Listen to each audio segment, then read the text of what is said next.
carta a Santiago, donde vamos a tener este tiempo de reflexión. Es un pasaje que ustedes conocen y lo voy a leer. Santiago capítulo 1, versículo 12. Dice: bienaventurado el varón que soporta la tentación, porque cuando haya resistido la prueba, recibirá la corona de vida que Dios ha prometido a los que le aman. Cuando alguno es tentado, no diga que es tentado de parte de Dios, porque Dios no puede ser tentado por el mal, ni él tienta a nadie, sino que cada uno es tentado cuando su propia concupiscencia es atraído y seducido. Entonces la concupiscencia, después que ha concebido, da a luz el pecado, y el pecado, siendo consumado, da a luz a la muerte. Hermano, la vida cristiana es una vida de resistencia. La vida cristiana es una vida de disciplina. Para poder vivir la vida cristiana de manera efectiva, nosotros tenemos que lidiar con nuestros deseos. Muchas veces pensamos que ayunar significa solamente no comer. Ayunar es más que no comer. No ayunamos para que pasemos hambre. Ayunamos para someter nuestros cuerpos al espíritu. La Biblia describe una lucha entre los deseos pecaminosos que habitan en nuestra alma y el Espíritu de Dios, los cuales se oponen mutuamente. Es lo que algunos han llamado la responsabilidad humana. Es decir, yo tengo mi responsabilidad de permanecer firme en los caminos del Señor, en el Evangelio de Cristo. Dios tiene la responsabilidad de santificarme. Amén. Pero si yo descuido mi responsabilidad de santificarme, de caminar con Dios, aunque Dios es todopoderoso, va a ser difícil que Dios pueda santificar. Es decir, la voluntad de Dios es que yo camine con Él. Amén. La voluntad de Dios es eso para tu vida. Pero si nosotros no hacemos el esfuerzo, y no es un esfuerzo humano, no es un esfuerzo de tu voluntad, es el esfuerzo de someterte a Dios. Por eso esa batalla entre la responsabilidad del cristiano de santificarse diariamente y la responsabilidad comprometida del Dios Trino de hacer su obra en nosotros. Y el que comenzó en nosotros la buena obra la va a perfeccionar, no tengamos la menor duda de eso. El que comenzó en ti y en mí cuando Dios te salvó, si Dios te ha salvado, Él va a hacer todo lo que tenga que hacer para perfeccionar el carácter de Cristo en tu vida, para que tú y yo seamos conformados más día a día, año tras año, a la imagen de su Hijo Jesucristo. Pero ese proceso puede detenerse eventualmente y retrocedemos en el tiempo, porque nosotros no cumplimos, no nos esforzamos, no nos disciplinamos en caminar una vida con Dios. Por eso vienen esos altibajos a nuestra vida. Esa es la experiencia que observamos en el libro de Jueces.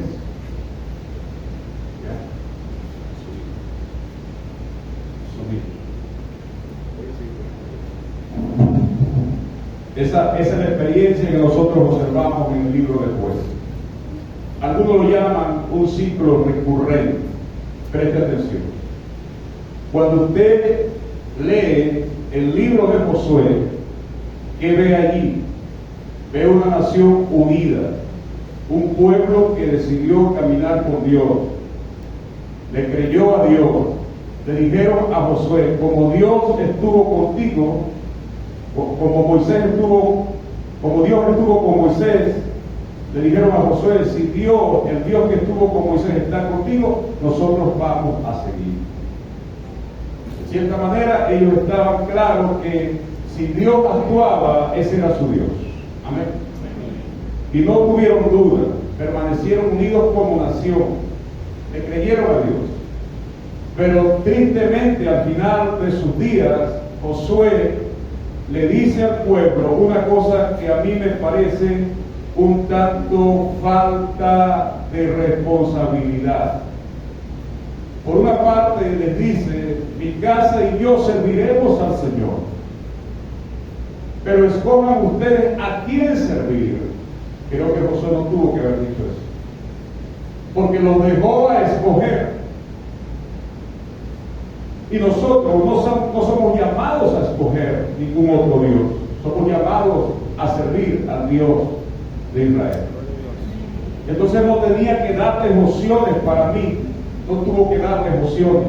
Él tuvo más bien que desafiarlo. Ustedes tienen un único Dios, el Dios que los sacó de Egipto, a manera figurada, el Dios que te sacó del mundo, te llevó por el desierto, es decir, te ha permitido pasar por pruebas, por dificultades, ha estado contigo en las buenas y en las malas, te ha prometido que va camino de una tierra prometida, es decir, el cielo. Ese Dios es el único Dios que tú tienes que adorar, no hay otro Dios. Pero Él me dejó escoger. Y luego vemos una nación dividida. El libro de los Jueces es una nación dividida, una nación que hacía, dice, el final de ese libro dice que en esos días cada quien hacía lo que bien le parecía. Entonces, algunos han llamado esto el ciclo recurrente.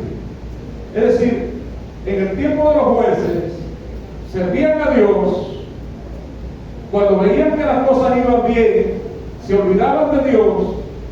Luego Dios enviaba una prueba, una dificultad para humillarlos, se volvían a Dios, Dios otra vez los bendecía, se volvían a olvidar de Dios, luego Dios volvía a enviar una prueba, se humillaban, luego Dios los perdonaba, luego otra vez Dios estaba con ellos, se volvían a olvidar de Dios, y otra vez, y otra vez, y otra vez, y otra vez, un ciclo recurrente de caída, de pecado, de pedirle perdón a Dios, levantarse, Dios hacía su misericordia, volvía otra vez. ¿Se puede vivir la vida cristiana así todo el tiempo? No se puede. Vas a fracasar. Pero ese es el ciclo recurrente de muchos. Y Santiago nos dice en el verso 12 que somos llamados a soportar la tentación. Eso no es algo que Dios va a hacer por ti, mi hermano. Eso es algo que tú tienes que hacer. La responsabilidad tuya es soportar la tentación. Y la responsabilidad de Dios es premiarte, es darte la victoria si soportas esa tentación. Su nombre. Gloria a Dios. Por eso, cuando hablamos de ayuno, no solamente es el sentido de privar el cuerpo de abstenerse de alimentos para que ese cuerpo esté sometido al Espíritu Santo, sino que muchas veces vas a tener que mirar el ayuno de otra manera, y es lo que muchos no están entendiendo. Porque ayunar es abstención de algo. Lo relacionamos con los alimentos, ciertamente. Pero ayunar es que tienes que abstenerte, hermano, de esa serie de Netflix que te hace perder el tiempo. Tienes que abstenerte de ese programa de televisión que te hace perder el tiempo. Tienes que ayunar de las redes sociales que te consumen el tiempo y lo que hacen es alimentar los deseos de tu carne.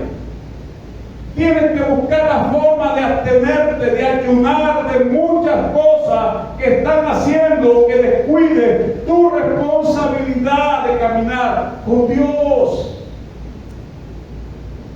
Tienes que ayunar de esas conversaciones extrañas que debo de acercarte a Dios, que apartan del Señor. Tienes que ayunar del chisme. Tienes que ayunar de la contienda. Tienes que ayunar de la falta de compañerismo de tu iglesia. Tienes que abstenerte de esas cosas, porque si no te abstienes de esas cosas alimentarán tu naturaleza pecaminosa y no tendrás la fuerza para soportar la tentación. Por eso, Santiago le dice a la iglesia: bienaventurado. ¿Por qué es bienaventurado? Porque obtuvo el premio de soportar la tentación, resistió, fue responsable. Por eso es bienaventurado, porque soportó la tentación. Cuando haya resistido la prueba, recibirá la corona de vida que Dios ha prometido a los que le odian, a los que están fuera de su voluntad, a los que viven una dualidad, hoy sí Dios, mañana no, a los que permanecen bajo ese ciclo recurrente, a los que no están entendiendo que tienen que ser responsables ante Dios con su forma de vivir, de pensar y de actuar. No, a los que aman a Dios. Porque esta naturaleza mía y tuya, la naturaleza pecaminosa, odia a Dios. En serio. Hermanos, nosotros realmente, si nos sueltan por nuestra manera de vivir, nosotros nos apartamos del Señor. Por eso es la responsabilidad de Dios de someternos a Él. Amén. Amén. Una pregunta para todos. Nosotros sabemos que el Señor Jesús fue completamente hombre y es completamente Dios. Mejor dicho, el Señor Jesús es completamente hombre y es completamente Dios. Tú no tienes un Jesús espíritu que abandonó su cuerpo y se fue al cielo y ahora está sentado a la diestra de Dios. Si tienes esa teología en tu cabeza, está mal. Jesús nunca abandonó su cuerpo, solo que su cuerpo ahora es glorificado. Pero Jesús fue completamente un ser humano, sometido a las tentaciones. No te quede la menor duda. Entonces, una pregunta: ¿Jesús podía pecar? ¿Jesús podía no pecar? ¿O Jesús no podía pecar? Si Jesús podía pecar, entonces es un Dios que no nos sirve. Jesús podía no pecar, o Jesús podía abstenerse completamente del pecado. Nosotros tenemos que mirar bien la tentación de Cristo, porque era un hombre sometido constantemente a la tentación. Entonces su humanidad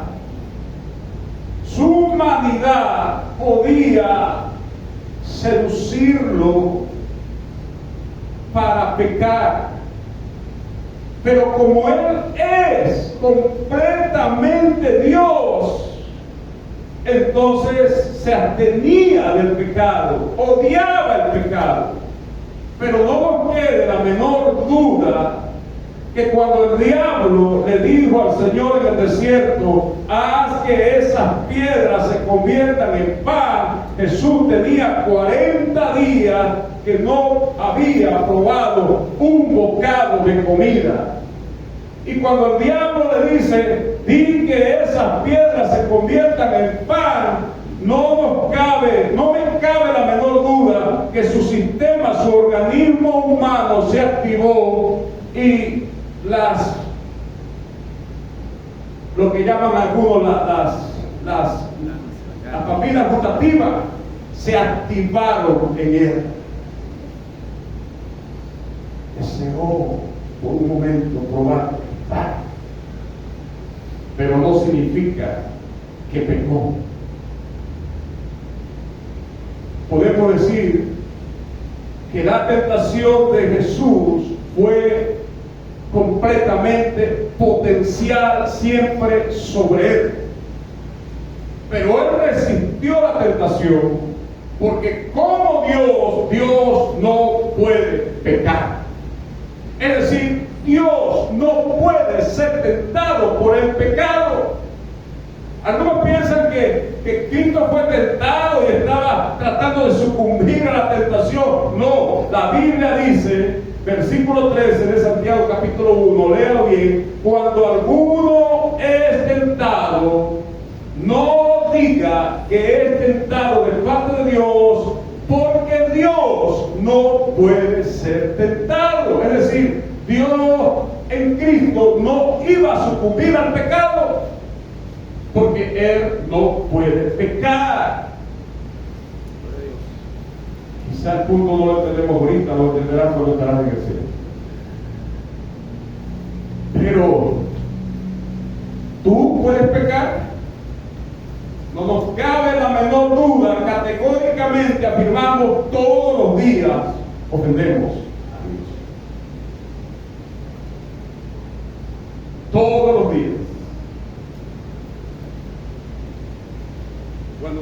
Cuando nuestros cuerpos sean transformados por el poder del Espíritu Santo y tengamos cuerpos glorificados, la lucha con el pecado se acabará para siempre y estaremos alabando al Señor por la eternidad. Pero mientras tanto, te toca a ti y me toca a mí resistir el pecado, porque sí puedo ser tentado. Y no puedo darle un solo milímetro a mi naturaleza pecaminosa, porque es como un león hambriento que si le tiras un pedazo de carne, él no va a buscar el pedazo de carne, él va a buscar quitarte la mano y, si es posible, tragarte. Por eso no puedes jugar con la tentación, porque te va a tragar, mi hermano, completamente, te va a tragar, mi hermana, completamente. Es lo que tienes que estar claro siempre en tu conciencia. Si le doy un poquito así al diablo, si le doy un poquito así a esa pantalla que tengo como celular, un poquito así que le dé, el diablo, el león, no me va a quitar la carne que tengo en la mano para alimentarlo. Él va a buscar la manera de tragarme completamente. Y después que estés caído, van a venir las lamentaciones. Y es lo que tenemos que tener en nuestra conciencia todos los días,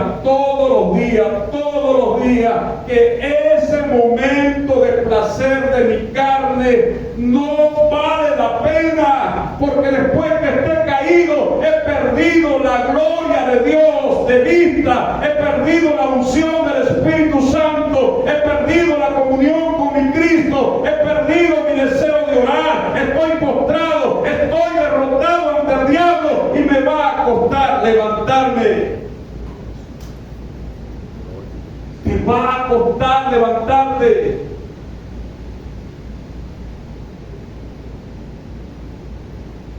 Hay una historia que no quería tocar en la mañana de hoy, pero debo hacerlo para que entienda la magnitud de esto. Se encuentra en Ezequiel capítulo 44. Te invito a buscarlo. No lo voy a, por razón de tiempo, voy a solamente tocar algunas cosas de Ezequiel. Pero quiero que miren la magnitud de todo esto. Si juegas con fuego, te quemarás. Ezequiel 44, versículo 10. Y los levitas, ¿quiénes eran los levitas? Los que ministraban las cosas sagradas del Señor. Y los levitas que se apartaron de mí. ¿Leíste bien? Los levitas que debían ministrar las cosas santas del Señor y ser celosos por las cosas santas del Señor. La Biblia, el mismo Dios dice, y los levitas que se apartaron de mí, cuando Israel se alejó de mí, yéndose tras sus ídolos, llevarán su pecado y servirán en mi santuario, dice el Señor. Los voy a restaurar, prácticamente lo que está diciendo. Y servirán en mi santuario como porteros a mi casa, servirán en mi casa.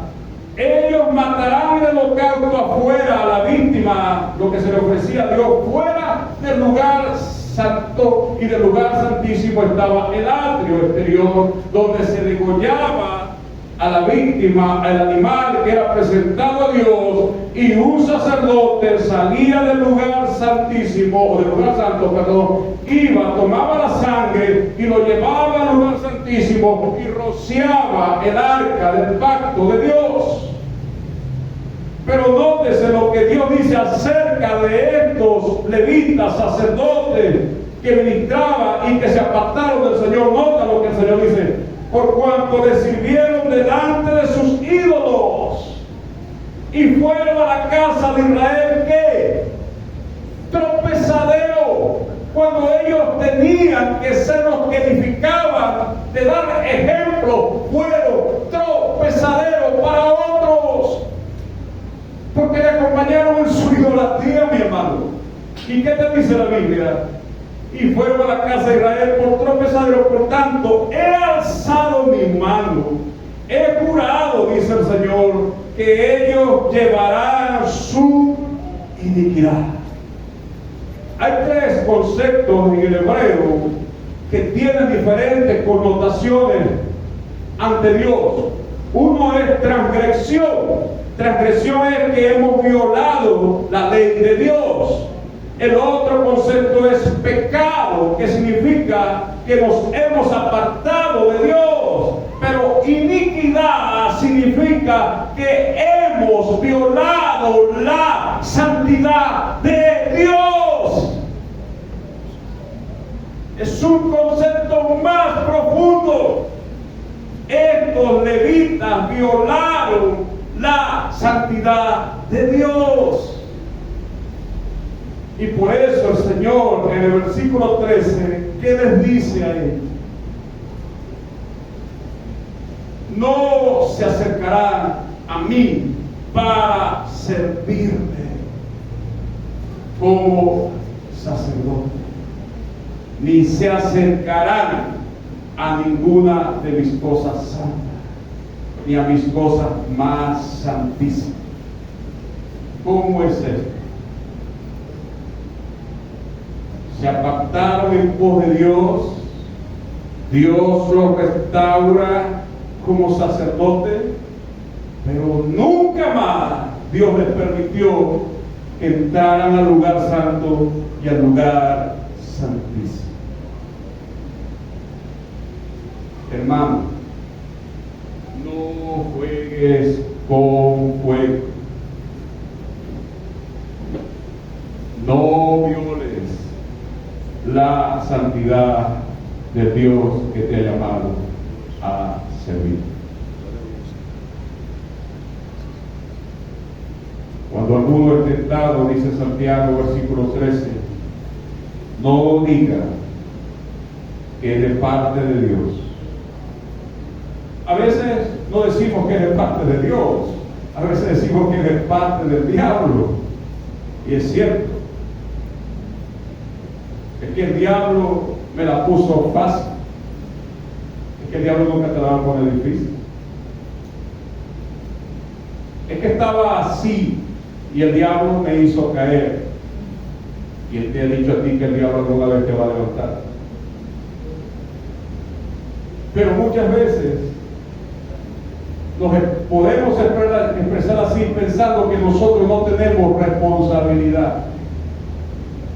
Es una responsabilidad de Satanás hacernos caer, y esa es su responsabilidad. Nada, vino para hurtar, matar y destruir. Esa es su responsabilidad, su irresponsabilidad. ¿Y qué cree? ¿Que te la va a poner difícil? Te la va a poner fácil, hermano. Te la va a poner así de cerca.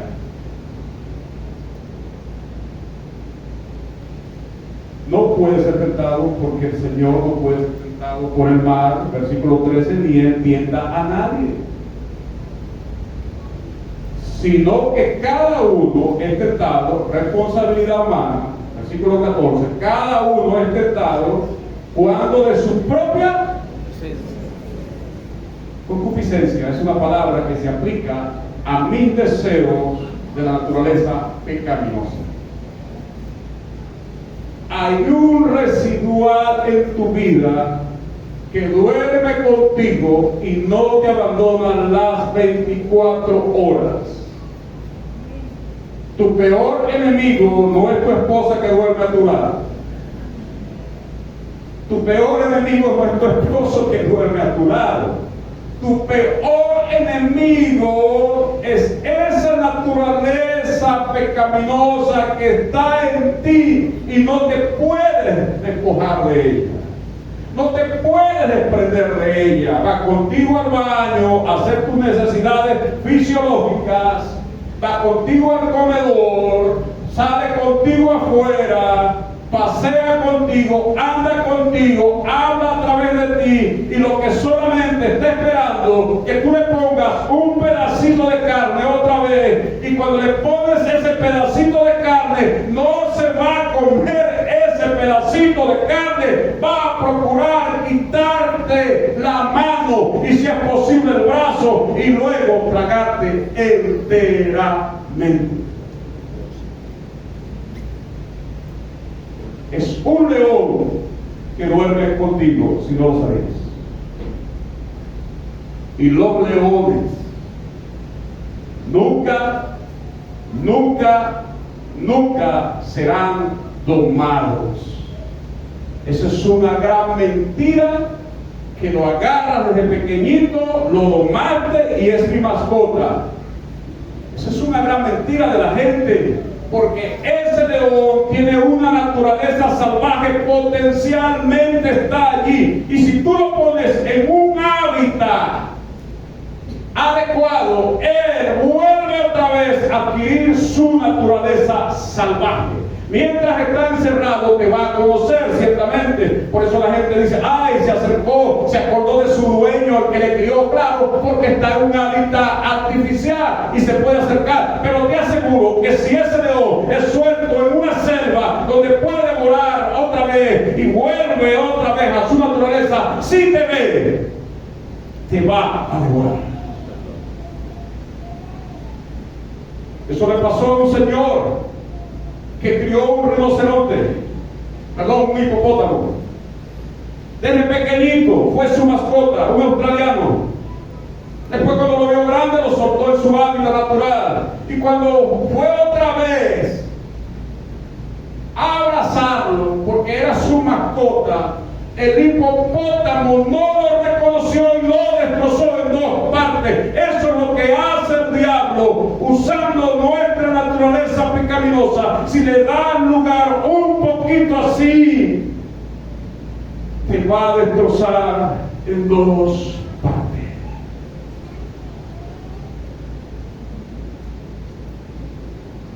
Versículo 15. Entonces, ese león, ¿qué hace? Se queda tranquilo. Ese león, después que ha comido, estoy haciendo una metáfora, solamente estoy ilustrando para que entiendas mejor el versículo 15. Ese león, después que ha comido, que ha saboreado el pecado, no se va a quedar tranquilo y te va a llevar a la muerte. Porque no tendrás la fuerza para detenerlo. Tú y yo no tenemos la fuerza para detener un león. Por más que luches con él, te tragará, te destrozará y no quedará nada de ti. Si tú sueltas ese león, que es tu naturaleza pecaminosa, te va a devorar y no tendrás la fuerza para resistirlo, porque no podrás resistir. Te tragará. Eso es lo que sucede cuando las personas permanecen mucho tiempo expuestas a cosas que no deben ver.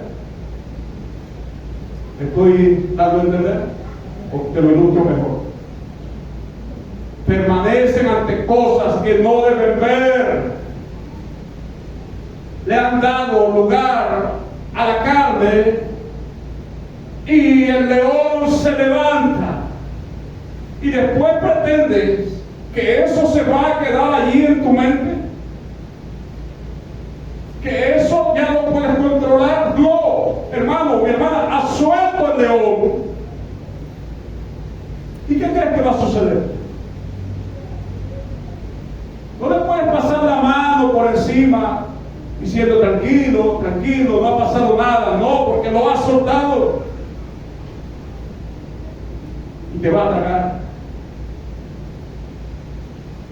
Y el resultado será tristeza, pena, dolor, soledad, muerte espiritual. Estás acabado en ese momento, estás derrotada en ese momento, no tienes fuerza para levantarte. Por supuesto, te ha tragado completamente.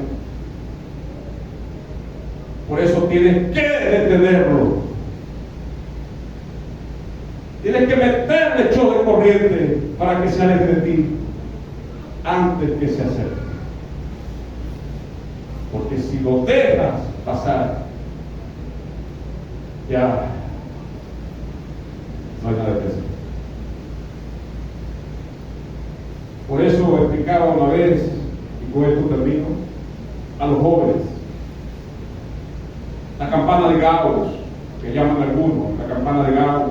Imagínate una campana, ¿no? Dos jóvenes que comienzan a tener una relación de acercamiento. Están aquí en la parte baja de la campana, ¿no? Imagínate, aquí en este lado, una relación de acercamiento. Luego ellos piensan que porque son novios tienen el derecho de tocar sus cuerpos y el deseo va aumentando. Va aumentando. Comienza ese jueguito, no, esto no es de Dios. La joven dice, no me toque. Él dice, no, disculpa. Al otro día otra vez, la semana otra vez, y el deseo va aumentando. El león se ha despertado y ya está despierto. La intensidad sigue. Ella le permite otra vez, antes no, ahora lo deja y sigue y sigue. Hermano, cuando ese león llega aquí, a la cima de la campana, ya está suelto y los va a devorar a los dos. ¿Entiendes el punto, verdad? Los va a devorar a los dos. Y allí no se van a acordar de lo que este siervo está predicando esta mañana. Aquí no se van a acordar de lo que mi mamá me dijo, que eso es pecado. Allí no se van a acordar de consejería. Allí ese día el switch se pasa. Se olvidan del león, por supuesto, perdón, de Dios. Por supuesto, el león está suelto y los dos van a caer en inmoralidad.